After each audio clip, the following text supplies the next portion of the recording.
ሰላም ተማሪዎች እንደምን አላችሁ? እኔ ነኝ የዘጠነኛ ክፍል የፊዚክስ መምህራችሁ ከሉሲ ብሪጅ አካዳሚ። ዛሬ የምንመለከተው ሴክሽን 3.5 ዩኒፎርም ሞሽን ይሆናል ማለት ነው። ስለዚህ ዩኒፎርም ሞሽን ምንድን ነው? ምን ነገሮችን ያካትታል የሚለውን አብረን የምንመለከት ይሆናል ማለት ነው።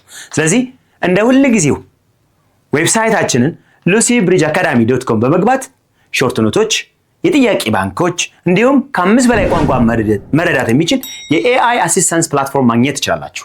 በተጨማሪም የዩቲዩብ ፔጃችንን ሰብስክራይብ ያደረጋችሁና የቴሌግራም ቻናላችንን የተቀላቀላችሁ ሐሳብ አስተያየታችሁን አጋሩን። ከኛ ጋር አብራችሁ ስለምትሆኑ እናመሰግናለን። አሁን ወደ ትምህርታችን። ታዲያ ትምህርታችንን ስንቀጥል በባለፈው ቪዲዮ ወይም ደግሞ ከዚህ ቀደም በነበረን ቪዲዮ ሴክሽን 3.4 ላይ ያየነውን ጥያቄ በጥያቄ መልክ ሪቫይዝ እናደርጋለን ማለት ነው። ታዲያ ምንድነው አክሰለሬሽን የሚለውን ነገር በጥያቄ መልክ እስኪ ሪቫይዝ እናድርግ። ሶ by having this የመጀመሪያው ጥያቄ here, what does the sign of the acceleration, positive or negative, tells us about an object's motion? ስለዚህ የመጀመሪያው ጥያቄ in that of acceleration A, which is positive acceleration, okay, and now negative acceleration የሚሆነው በምን ምክንያት ነው? ይሄ ፖዚቲቭ አክሰለሬሽን የምንለው when the acceleration is results change of velocity over change in time ወይም ደግሞ v final minus v initial over time በሚሆንበት ጊዜ the acceleration is positive as v final is greater than what? v initial v final ከv initial በሚበልጥበት ጊዜ እና that's the change in velocity which results what? Positive. change of velocity ምን ሲሆን ነው? positive ሲሆን. That is what we call this when the object speeds up. A body speeds up. Object ወይም ቦዲው ምን ሲያደርግ ማለት ነው? ፍጥነቱን ሲጨምር ማለት ነው። Whereas here the negative acceleration which tells about the acceleration which is the same as the change in velocity over change in time, which is the same as what?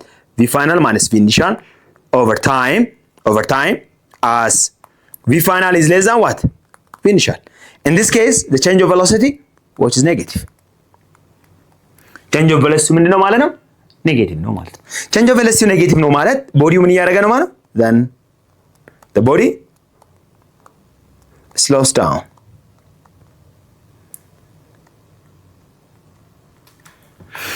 Slows down.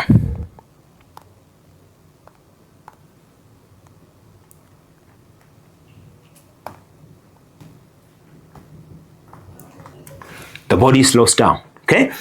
ፍጥነቱን በሚቀንስበት ጊዜ we have what? We have the change in velocity negative. The change in velocity negative. ስለዚህ በዚህ መሰረት ያለውን ነገር or here it is the body changes direction or the body changes direction. That means change direction means what? Reverse direction. Okay? Change means reverse direction. A reverse direction. Okay?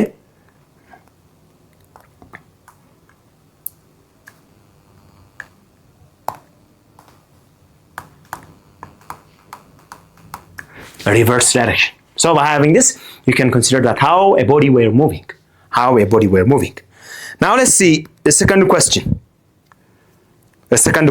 Which is about how can an object have an acceleration even when its speed remains constant? Okay? How can an object have an acceleration when the speed remains constant? That the speed v initial is the same as v final, which is constant. That's an acceleration. An acceleration exists for a uniform circular motion.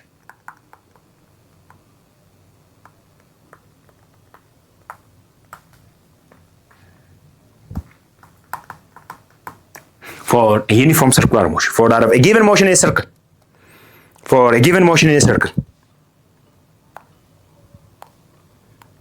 Okay, for a given motion in a circle. Here, a given body which has a velocity v, and at this point here it has a velocity v. Okay, but by changing the direction, that it accelerates towards what? The center. What we call it is centripetal acceleration. what we call it is what centripetal acceleration ያ ማለት አንድ ነገር በመሽከርከር ላይ በሚሆንበት ጊዜ ያንን መሽከርከር ይቀጥላል እንዲቀጥል የሚያደርገው ማን ነው ወደ ውስጥ accelerate የሚያደርገው acceleration we call it what centripetal acceleration having centripetal acceleration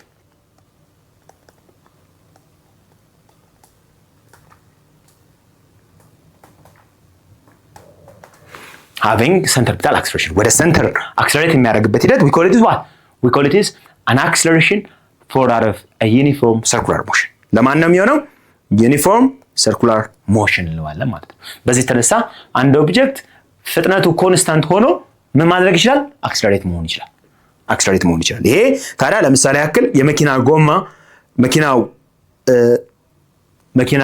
የመኪና መሪ ለምሳሌ ያክል መኪናው መሪውን ባለ ሾፌሩ መሪውን መንዳት ማለትም መንካት እንኳን አቆሞ ምን ያደርጋል ይሽከረከራል ወደ ኋላ ለመመለስ ይሞክራል ወይም ደግሞ ወደፊት መጀመሪያ ወደ ነበረበት ቦታ ለመመለስ ይሞክራል ስለዚህ እነዚህ ነገሮች ታዲያ በምን የተነሳ ነው having that uniform circular motion ላለ ማለት ነው having the centripetal acceleration የዚህን ትምህርት ክፍል ሙሉ ቪዲዮ ማግኘት ከፈለጋችሁ በሞባይል አፕሊኬሽናችን እና በዌብሳይታችን ማግኘት ትችላላችሁ መልካም የጥናት ጊዜ